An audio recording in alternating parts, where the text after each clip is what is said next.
तो हमारे सहयोगी तुकाराम और ज्ञानेश्वर हमारे साथ जुड़ गए हैं। तुकाराम, देखिए बीजेपी बढ़त बनाए हुए दिख रही है और देखिए एक के बाद एक सीट पर बीजेपी की जीत हो रही है। आम आदमी पार्टी की तरफ से दावा किया जा रहा था कि 8 से 9 सीटें हमारे खाते में आएंगी, लेकिन अभी तक एक भी सीट आम आदमी पार्टी के खाते में जाते हुए नहीं दिख रही है।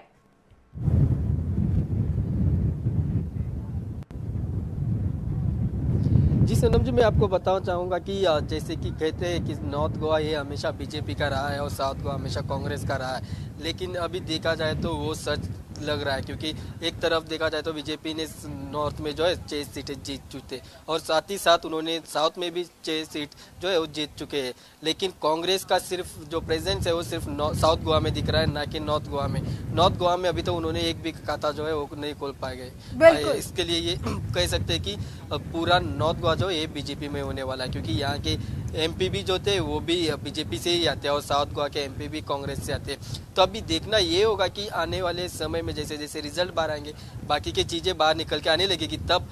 साउथ गोवा में कांग्रेस अपनी जो जीत है वो ऊपर ले के आती है कि नहीं आती, क्योंकि अभी तक तो 4 सीट पे ही जीते, 2 सीट से पीछे चल रहे बीजेपी से, तो उनको और 2 सीट जीतने होंगे अगर बीजेपी से उनको एक साथ टक्कर देना होगा तो साउथ गोवा में। लेकिन नॉर्थ गोवा में ये पॉसिबल नहीं हो पाएगा, क्योंकि नॉर्थ गोवा में जो है वो कांग्रेस का उतना कोई प्रेजेंस नहीं दिखाई देता है, और साथ ही साथ नॉर्थ गोवा में ज़्यादा जो बीजेपी है वो सारे नॉर्थ गोवा में सारे जो एमएलए वो सारे बीजेपी के हैं, और इसमें कांग्रेस को जीत मिलनी बहुत मुश्किल होगी। और दूसरी तरफ अगर आपकी बात करें तो आम आदमी पार्टी के जो केजरीवाल थे वो भी यहाँ आके उन्होंने पूरा प्रचार किया था, 3 दिन यहाँ घूमे थे, लेकिन मुझे कोई उसका इम्पैक्ट इस गोवा के वोटिंग पे नहीं दिखाई दे रहा है, क्योंकि आम आदमी पार्टी ने अभी तक कोई खाता नहीं खोल पाए और हर एक कॉन्स्टिट्यूंसी में वो सिर्फ 3 डिजिट पे ही आके अपना खड़े रह रहे और 4th डिजिट तक पहुंच ही नहीं पा रहे। तो इसका मतलब ये है कि गोवा के लोगों ने आम आदमी पार्टी को टुकड़ा दिया है। अमित पालेकर के दावों का क्या हुआ?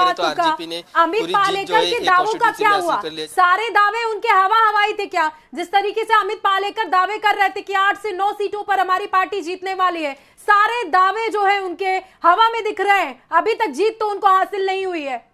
जी हाँ, अभी तक तो आम आदमी पार्टी को एक भी जीत हासिल नहीं हो रही है, लेकिन इससे ये पता चला है कि अमित पालेकर जो कॉन्फिडेंस था, इतना कॉन्फिडेंस उनके में था कि वो 8 से 9 सीट जीतेंगे, वो पूरा कॉन्फिडेंस जो है वो डस गया है। और अभी वो ये कह सकते हैं कि उन्होंने जो अलायंस से जो हटे थे वहाँ पे उन्होंने बहुत बड़ी गलती कर दी है। अगर वो अलायंस के साथ रहते तो एटलीस्ट कहीं ना कहीं पे उनके जो अलायंस के साथ मिलके 1 या फिर 2 कॉन्स्टिट्यूंसी में उनको जीत मिल सकती थी। तो पूरे जो उन्होंने दावे किए तो अभी के लिए वो सारे खोखले निकल चुके हो।